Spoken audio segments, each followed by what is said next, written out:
Fala galera, salve, salve torcida tricolor, começando mais uma semana de cobertura aqui no canal do Leste, uma semana que tende a ser mais tranquila, mais positiva, depois da importante vitória sobre o Avaí neste final de semana. O Fluminense precisava desse resultado. Eu vou falar um pouco também sobre esse jogo, porque ontem teve muita gente diminuindo esse resultado, né, pela fragilidade do adversário, e eu vou dizer aqui o porquê eu não penso dessa maneira. Mas esse vídeo também é para a gente falar sobre John Ares, e precisamos falar mais sobre John Ares, a temporada incrível que esse colombiano vem fazendo, assim como o Germán Cano. É meio que chovendo molhado, mas assim, são números espetaculares que precisam ser valorizados, precisam ter, porque se fossem em certos clubes aí, estariam sendo exaltados, né, pela mídia diariamente.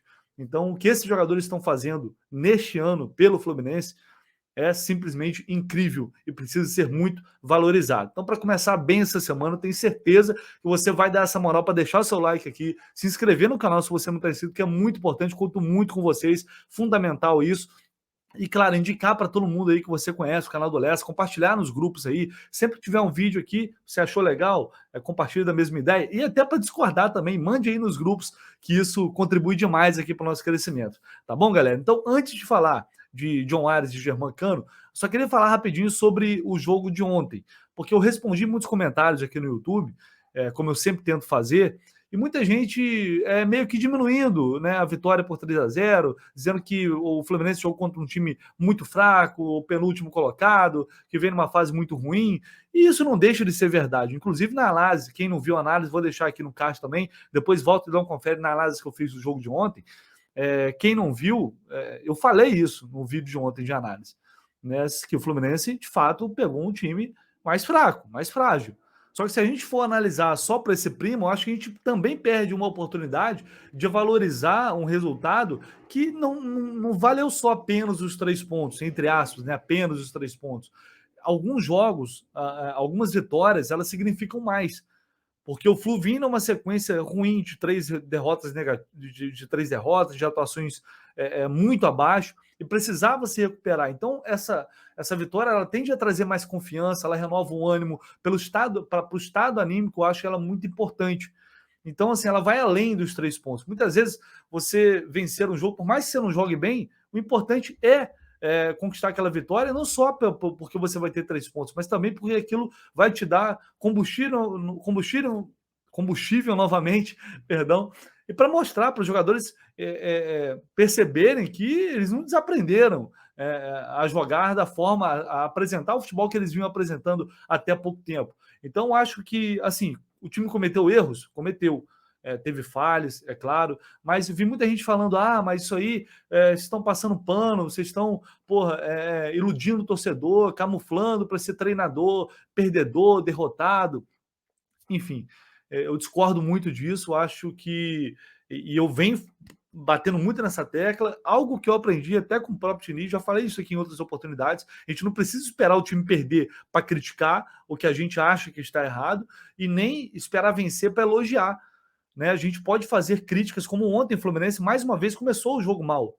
Começou o segundo tempo mal, poderia ter levado o gol ali, talvez a história fosse diferente. Só que a gente não tem como, e eu não consigo ficar teorizando assim: mas e se tivesse levado o gol? Mas e se não tivesse feito, se o Cano não tivesse feito aquele gol naquele momento, o que queria acontecer?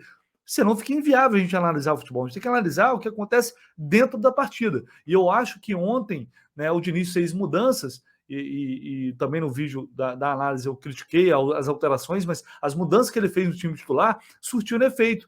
E o Fluminense voltou a jogar bem. Contra um adversário que na ressacada ofereceu dificuldade para muitos, inclusive para o líder Palmeiras, que empatou lá. Então, assim, não era um jogo simples, campo pesado, né? O Fluminense fez o jogo ficar mais fácil, porque depois de um momento, de um início complicado, ele se impôs. Então, acho que é bom a gente valorizar isso também. Entendo as críticas, e ontem eu falei sobre o Diniz utilizar essa vitória, essa partida, para dizer que a gente tem que ter mais calma na análise, tem que analisar com mais cuidado. Eu concordo em partes, a gente não pode inventar uma realidade, um jogo que não existiu. Eu consigo analisar aquilo que eu estou vendo em campo. Eu não estou no dia a dia do treinamento, a gente não pode assistir treino, então a gente não pode falar sobre aquilo que a gente não vê. A gente fala sobre aquilo que a gente está vendo. Então, assim, a gente tem que analisar, avaliar, mas sem deixar de levar em consideração tudo que vem sendo feito, que está sendo construído. Galera, a verdade é a seguinte: o Fluminense está na 4ª posição hoje e a gente tem pelo menos aí 4 equipes hoje que tem um nível de investimento muito maior. Flamengo, Atlético Mineiro, Corinthians e Palmeiras.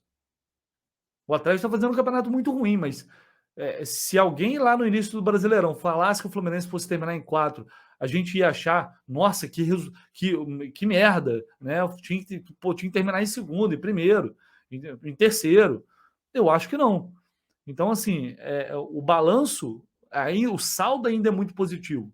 Só que a gente tem que analisar jogo a jogo, fazer as ponderações jogo a jogo, criticar o que tem que ser criticado, elogiar também, mas sem esquecer de olhar para o todo, para o contexto. Eu acho isso muito importante. Então, assim, a minha visão sobre o jogo de ontem, mais uma que eu queria deixar aqui para vocês, é que eu acho que, independentemente da fragilidade do adversário, é um resultado que precisa ser valorizado e pode trazer uma nova perspectiva para a equipe, com o Iago entrando no meio de campo, entrando bem, é uma nova opção, uma nova solução que o Diniz pode ter encontrado e que talvez nessa reta final possa ser muito importante para o time. Com o Iago ali, o Ganso, por exemplo, tem mais liberdade, o próprio Ares, enfim, pelo menos é o que eu penso sobre isso. E claro, se vocês discordarem, fiquem à vontade para comentar aqui e a gente trocar essa ideia. Mas pelo menos eu acho que precisa ser muito valorizado, sim, essa vitória, mesmo sabendo que o Fluminense enfrentou um adversário mais fraco na parte de baixo da tabela. E quantas vezes o Fluminense não perdeu pontos para o time lá de baixo?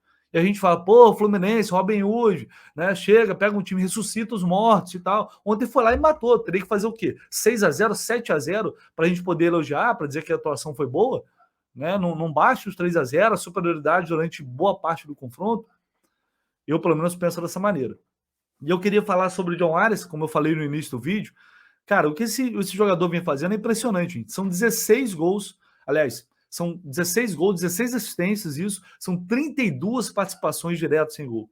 E ontem, o SofaScore, inclusive, trouxe aqui alguns números do Arias, que eu vou colocar aqui na tela para vocês. Olha só, isso no Campeonato Brasileiro. John Arias, 27 jogos, 7 gols, 8 assistências, 53 passes decisivos, 12 chances criadas, 56 dribles certos, 37% de acerto no cruzamento, 88% de acerto no passe. 88%. Isso números no Campeonato Brasileiro.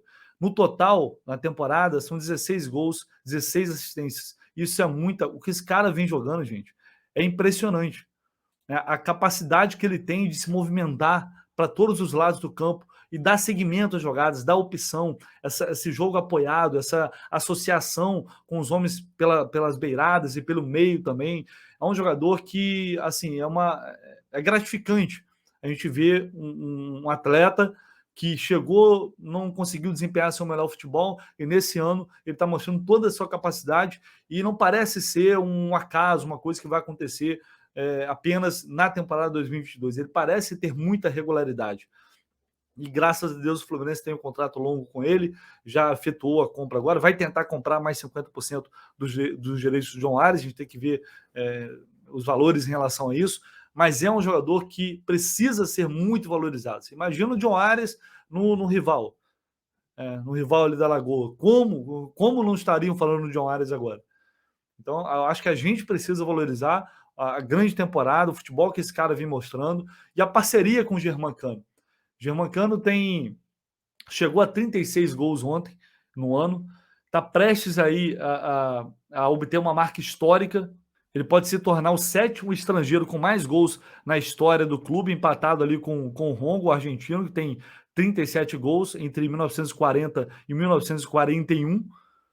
Então já é a próxima meta aí do Cano. E também empatar com o Washington Coração Valente, como o 2º maior artilheiro do Flu em uma só temporada. Em 2008, o Washington marcou 37 gols, o Cano já está com 36, e claro que eu acho que vai alcançar o Washington e vai ultrapassar também o Washington, podendo chegar a 40 gols aí no final da temporada, que são números espetaculares. Além disso, são 5 assistências. Então a gente está falando de Germancano e John Arias com 72 participações diretas em gol.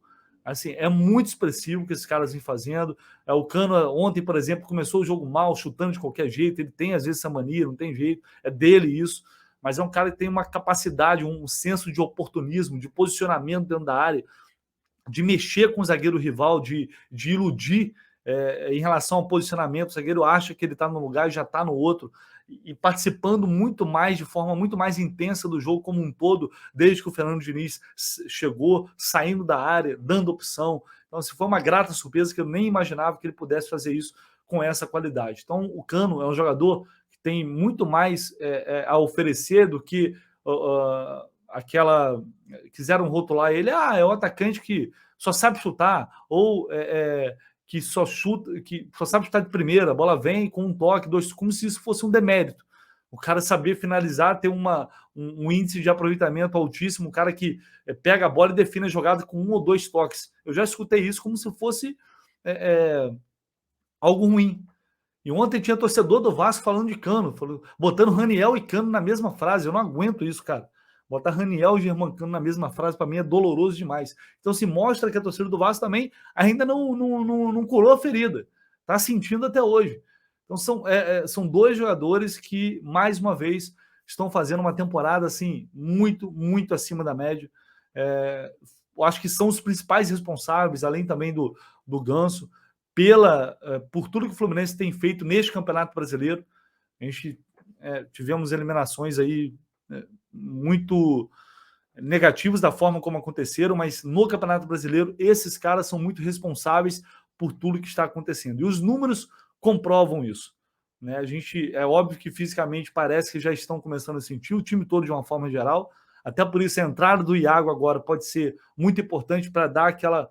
Aliás, o Diniz falou isso ontem, que é para aumentar, né, a intensidade da marcação no meio, sem perder a agressividade. Então, até a entrada do Iago nesse sentido pode ser muito positiva, e tomara que esses jogadores consigam manter esse rendimento até o final da temporada. Mas é algo realmente impressionante que eles estão produzindo, esses números, muito acima daquilo que eu acho que todo torcedor imaginava. Né, que continue assim até o final da temporada, para que o Fluminense possa conquistar essa vaga no G4. Com mais 2 vitórias aí já vai dar para garantir de fato a pré-Libertadores, com toda certeza, matematicamente. E aí o G4 a gente vai ter que aguardar o que vai acontecer. O Corinthians agora tem um jogo a menos, não vai ser fácil, mas acredito que o Flu tem toda a chance de, sim, conquistar essa vaga direta na Libertadores. Mas para isso precisa manter o futebol que foi apresentado ontem e em tantas outras rodadas no Campeonato Brasileiro. É isso, quero que você deixe seu comentário aqui, concorda, discorda, enfim, vocês aqui são livres para se manifestar, vamos trocar essa ideia e, claro, deixa o like aí, por favor, conto com vocês. Tamo junto, galera, valeu!